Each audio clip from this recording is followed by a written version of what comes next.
দেখতেছি যে এই সেক্টরটা বছরের পর বছর 2-3 বছর থেকে দেখতেছি ইদানিং একদমই ধ্বংসের দিকে। আমরা ডেইরি করব শান্তি নাই, দুধ বিক্রি করতে পারি না।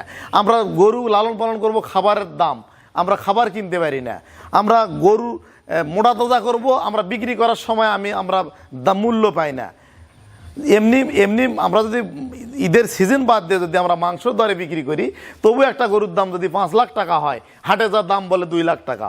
আর কিরে ভাইরা কি চুরি করা গরু নাকি? গাবতলী হাটে কি গরু চুরি করে আসছে? বিসমিল্লাহির রহমানির রহিম। দর্শক মণ্ডলী, আসসালামু আলাইকুম। প্রিয় ভিউয়ার্স, দেশ এবং দেশের বাইরে থেকে যারা আমাদের ভিডিওটা দেখছেন, সকলকে আন্তরিক শুভেচ্ছা অভিনন্দন। অবশেষে মুখ খুললাম কুরবানির ঈদ নিয়ে, কুরবানি ঈদের গরু কেনাকাটা নিয়ে। তো দর্শক বন্ধুরা, আসলে এবারে গাবতলী গরুর হাটে যে ভিডিও চিত্রগুলো আমরা দেখলাম, তো ঘটনাগুলো আসলেই মর্মান্তিক, আসলে কান্না চলে আসে। তো প্রান্তিক খামারিরা, আমরা যারা গরু লালন পালন করি, তো তাদের তো যারা বড় বড় শিল্প কারখানার মালিক, যারা বড় বড় এগ্রো সেক্টর গড়ে তুলেছে, 2-4 জন যারা মাফিয়া ডন রয়েছে, তো আমি নাম বলতে চাচ্ছি না। তো বিষয় হচ্ছে কি, যেখানে প্রান্তিক খামারি একটা গরু 3 থেকে 4 বছর লালন পালন করে, ঋণ দেনা করে, ধার কর্জ করে গরুকে খাওয়ায়, গরু লালন পালন করে, গরু বড় একটা আশা নিয়ে গরুকে নিয়ে 1200-1500 কেজির একটা গরু গাবতলী হাটে, ঢাকা শহরে বড় বড় হাটগুলোতে নিয়ে যায়। যাওয়ার পরে যখন একটা গরু 1500 কেজি ওজনের গরু যখন 10 লাখ টাকা 12 লাখ টাকা দাম চাওয়া হয়, তখন ক্রেতারা হাস্যকর মনে করে বা হাস্যরস মনে করে, তামাশা মনে করে। তো তারা গরুর দাম বলে 2 লাখ, 2.5 লাখ, 3 লাখ টাকা। আদৌ যারা গরু কিনে, যারা টাকাওয়ালা লোক, যারা পয়সাওয়ালা লোক, তারা গরুর মাংসের ওজন কত টাকা দামে মাংস বিক্রি হয়, গরুর লাইভ ওয়েট কত, সব কিছু তারা সবসময় মিডিয়াতে থাকার পরেও তারা এই যে হাস্যকরভাবে যে দামগুলা বলে আমাদের প্রান্তিক খামারিদেরকে কান্না করার জন্য। আসলে প্রান্তিক খামারিরা আমরা কোথায় দাঁড়াবো? তো এই সেক্টরটা ধ্বংস হয়ে গেছে, ডেইরি এবং এগ্রো সেক্টরটা ধ্বংসের দিকে। আমরা যদি দুধের গরু পালি, দুধের দাম নেই 40 টাকা 50 টাকা কেজি দুধ। আমরা যদি মোটা তাজাকরণ গরু করি, খাবারের দাম, ভুসির যে দাম 77 টাকা কেজি ভুসি। এই যে খাবারের সিন্ডিকেট, আমরা যে কষ্ট করে গরুগুলা লালন পালন করি, তৈরি করি, আমরা টাকাগুলা তো আর চুরি করে নিয়ে এসে গরুকে খাওয়াই না, আমরা তো খাদ্যের গুদাম মারে খাওয়াই না। তো আমরা কিভাবে এই ডেইরি এবং এগ্রো সেক্টরটাকে টিকিয়ে রাখবো? এটা জাতির কাছে আমার প্রশ্ন। যারা শিল্পপতি ভাইরা রয়েছেন, যারা এই সেক্টরে নাই, যারা বড় বড় ধরনের গরু কুরবানি দেন, আপনার 1 কোটি টাকা দিয়ে গরু কুরবানি দিচ্ছেন, 1.5 কোটি টাকা দিয়ে গরু কুরবানি দিচ্ছেন, 50 লাখ, 77 লাখ, 80 লাখ টাকা দিয়ে গরু কুরবানি দিচ্ছেন। আরে ভাই, আপনি 1.5 কোটি, আমি মিডিয়াতে দেখতেছি একটা গরু বিক্রি হচ্ছে 1 কোটি টাকা। নাম বলতে চাচ্ছি না, চোখে পড়লে অবশ্যই দেখবেন যে 2টা গরু, একটা ছাগল বিক্রি হয়েছে 2 কোটি 77 লাখ টাকা। এটা কি সম্ভব আপনি বলেন? তো আসলে একটা কথা বলবো যে পাগলে কিনা বলে আর ছাগলে কিনা খায়।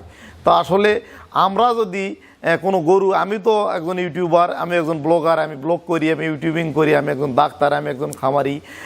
আমি প্রান্তিক খামারিদেরকে পরামর্শ এবং সহযোগিতা দেওয়ার জন্য কিছু বকনাগিলার ভিডিও দিয়ে ভালো ভালো জাত, যাতে আমার দর্শকেরা জাত কিনে প্রতারিত না হয়। তা আমি যে বকনাগুলা দেখাই 60,000, 70,000, 50,000 টাকায় বকনা দেখাই, তারপরও কিছু ব্যাড কমেন্ট আসে যে দাম বেশি, এত টাকা দাম হয় না, দাম বেশি হচ্ছে, আসলে না জানে শুনে মন্তব্য করে।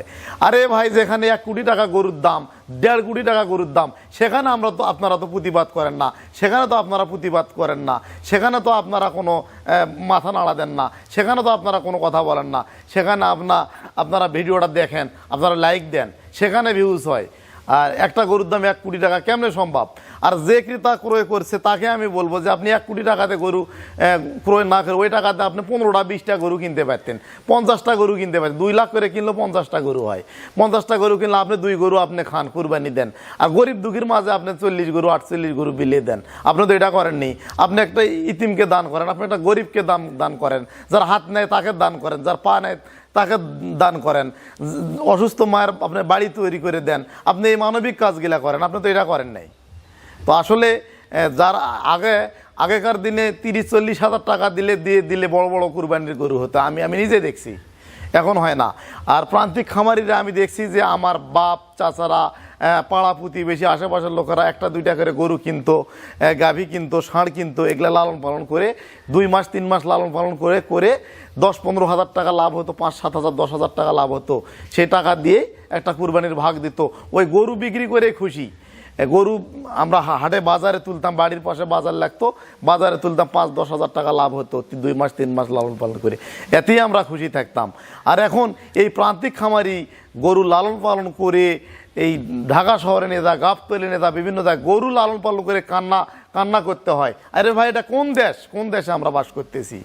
আমরা উদ্যোক্তারা ধ্বংস হয়ে যাব, আমরা উদ্যোক্তারা কিভাবে টিকে থাকবো? দর্শক আপনারাই বলেন। তো আসলে মাত্র কয়েকজন হাতে গোনা 2-4 জন মাফিয়া ডন, আমি কোনোদিন কিন্তু কারো বিপক্ষে কথা বলি নাই। আমি শুধু মিডিয়াতে কি হয়, আমি এমনটা না যে মিডিয়ার বাইরে থাকি, মিডিয়া জগতের বাইরে, মিডিয়ার মধ্যেই আমি থাকি, সব সময় আমি অনলাইনে থাকি, সব সময়, শুধু ঘুমানোর সময়টা, খাওয়ানোর সময়টা বাদ দিয়ে। কিন্তু আমি দেখি, কিন্তু কারো বিরুদ্ধে আমি মুখ খুলি নাই, কারো বিরুদ্ধে আমি কথা বলতে চাই না। কিন্তু যখন দেখতেছি যে এই সেক্টরটা বছরের পর বছর, 2-3 বছর থেকে দেখতেছি ইদানিং একদমই ধ্বংসের দিকে। আমরা ডেইরি করব, শান্তি নাই, দুধ বিক্রি করতে পারি না। আমরা গরু লালন পালন করব, খাবারের দাম, আমরা খাবার কিনতে পারি না। আমরা গরু মোটা তাজা করব, আমরা বিক্রি করার সময় আমরা দাম মূল্য পাই না। এমনি আমরা যদি ঈদের সিজন বাদ দিয়ে যদি আমরা মাংস দরে বিক্রি করি, তবু একটা গরুর দাম যদি 5 লাখ টাকা হয়, হাটে যার দাম বলে 2 লাখ টাকা। আর কিরে ভাইরা কি চুরি করা গরু নাকি? গাবতলী হাটে কি গরু চুরি করে আসছে? তা আসলে প্রান্তিক খামারিরা আমরা কিভাবে আমরা টিকে থাকবো? যারা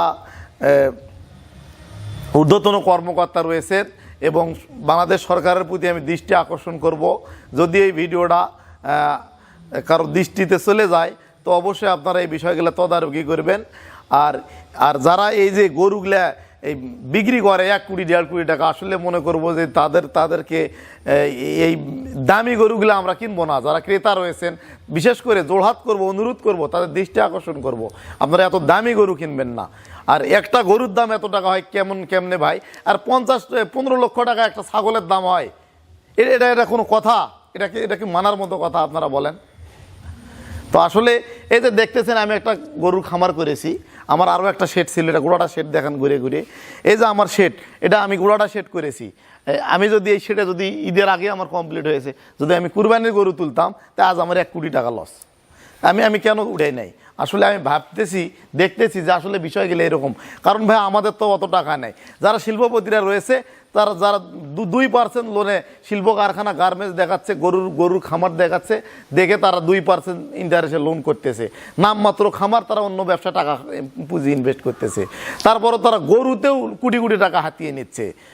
তো আর প্রান্তিক খামারি যদি গরু নিয়ে যায়, তো গরু হয়ে যায় পচা বেগুন, গরুর কোনো মূল্য থাকে না। তা আমরা কেমনে গরু লালন পালন করবো, আর কেমনে আমরা খামার করে টিকে থাকবো?